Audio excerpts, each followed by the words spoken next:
कम्बिनीबाट हामीले सबै कुरा सजिलै निकाल्न सक्छौँ। त्यसमध्ये आज चाहिँ जुमिनो आउनुहोस् सँगसँगै निकालौँ है त। स्योमेसुनो कोफुमा टच गर्ने, फेरि कम्बिनी कोफु सबिसुमा टच गर्ने, दोई सुरु गर्ने, चुगेमा टच गर्ने। हामी चाहिँ माइनामा खादोबाट निकाल्नु हुँदा माइनामा खादोमा टच गर्ने र माइनामा खादो सेट्दै गर्ने।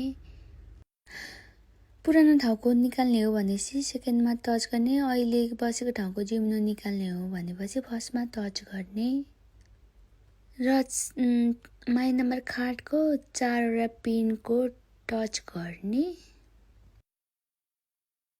त्यसपछि माइ नम्बर कार्ड हाजुसु गर्ने,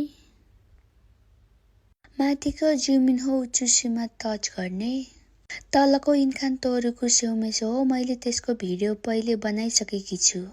आफ्नो मात्र चाहिएको हो भने होन्निनो नोमीमा टच गर्ने। यदि फ्यामिली सबैको राख्ने हो भनेपछि चाहिँ सेकेन्ड नम्बरमा जेइनो सेताईमा टच गर्ने।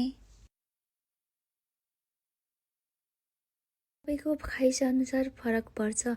सेताई सिउनु किसाई र माइनामा खादोनु किसाई। माथिको घर मालिकको विवरण र तलको माइनामा खादोको विवरण मागेको छ भने आरीमा टच गर्ने, छैन भने नासीमा टच गर्ने। त्यसो सुरुमा टच गर्ने।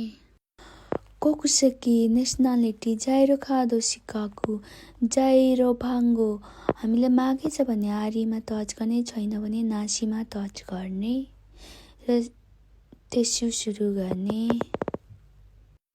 आफूलाई कति कपी प्रिन्ट गर्न मन छ त्यति कपी प्रिन्ट गर्ने। मलाई चाहिँ कपी मात्र चाहिएको हुनाले कपी मात्र प्रिन्ट गरे। चाहिँ नि 200 रुपियाँ लाग्दो रहेछ। 200 कोइन हालेपछि चाहिँ मेरो जुमिनो प्रिन्ट भयो।